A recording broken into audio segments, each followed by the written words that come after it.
Hello my people, I'm back again today to show you how to keep an orchid alive.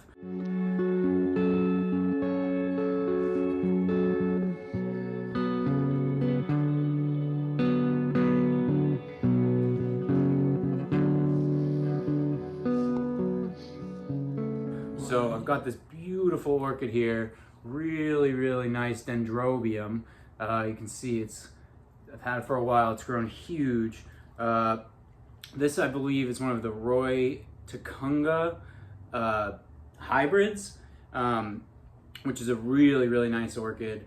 It's got this beautiful purple, really like deep, bright kind of purple on the inside of the flower. And it's just a spectacular orchid. So any of these Tunga hybrid dendrobiums with the spots on them, the purple spots, I would highly recommend. They're easy to grow and they're just really nice looking, really nice orchid to have around. So with an orchid, people always tell me that they're killing their orchids. And in my opinion, an orchid is one of the easiest plants to keep alive, honestly. It's low maintenance, but there's a few tricks to it. Basically, when people kill orchids, they are either letting them get really dry, or they're having them sit in water and they're starting to rot. As long as you don't do either of those two things, they are pretty easy. So orchids do like high humidity. So like a fern, they are good shower plants. If you have a window in your shower, they're good. They do very well there if they have a window if you have a window in your shower. It's best if they get like a couple hours of direct light on them, although bright and direct is fine. If there's no direct light through the window, they'll do just fine there. But the key to keeping an orchid alive, and especially to getting it to rebloom, is to put it in one window and just leave it there. Orchids, they kind of get adjusted to the changing of the seasons and the changing of the amount of sunlight that they're getting through the seasons, and that's what's going to trigger them to bloom again. So I've found that once you get an orchid in a good spot and you leave it there, it will bloom every 6 months. But if you're moving it around all the time, it's never going to get acclimated to that spot and the amount of light in that spot, and it's probably not going to rebloom, or it's going to rebloom only once a year, or just it's going to bloom very little or very infrequently. So the key to keeping an orchid alive is to put it in a good window and just leave it there. Okay, so if you do that, it will rebloom. Then for the moisture and the watering, they do like high humidity. So I find that it's good to water your orchid once a week, really water it fully, and then in between waterings, mist it down once, just with a spray bottle or whatever. If you have a humidifier in the room, that'll work too, but just mist it down. And really, that's all it is. That's the key to keeping an orchid alive and getting it to rebloom. Leave it in one good spot. Don't let it get too wet. Don't let it sit in water. Water it like once a week, and keep the humidity up. Mist it down also once a week. If you do that, it's going to be easy. It's going to grow huge like this, and it should rebloom every 6 months, and it should bloom more every time.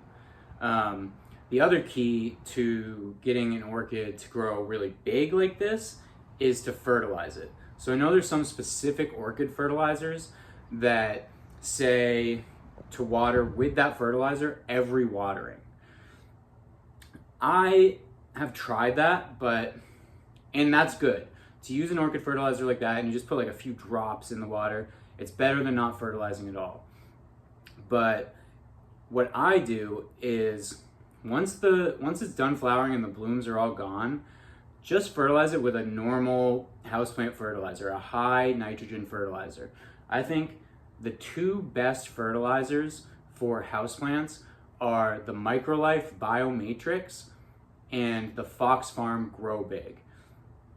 These are both organic liquid fertilizers that you'll just mix in with the water when you water, and if you use those, they'll help all your houseplants. I'd strongly recommend using fertilizer every other watering, really.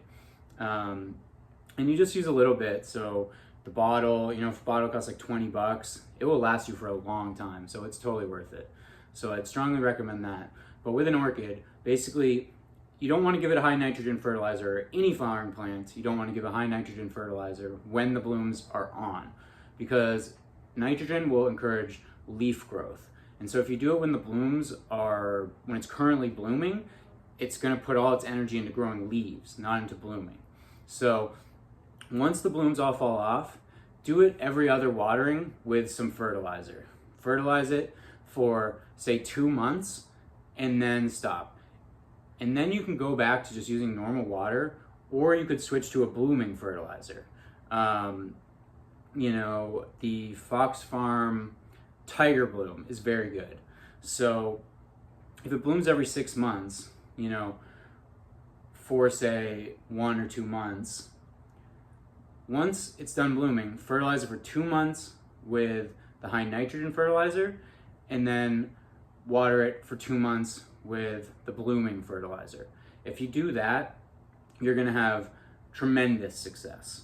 The plant in between blooms will be putting out new growth, growing leaves, growing big like this one, and then you switch over to the blooming and it will start to send out spikes again and get ready to bloom again. So, that's pretty much it. That's the key to keeping an orchid alive. Don't let it sit in water, fertilize it, and above all else, find a good spot for it, find a good window to put it in, and just leave it there.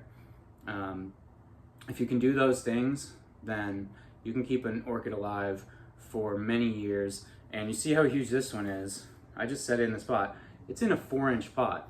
It's just in a tiny pot, and it's grown that big. So, it's not been very hard to keep this alive. And orchids, they don't mind being root bound. So you can leave it in a small pot for many years, and it'll be totally fine. And I think some orchids even prefer to be root bound.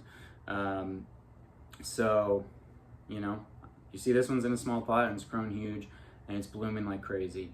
So that's about it. Thank you, my people. Like and subscribe. I'll be back soon. Thank you.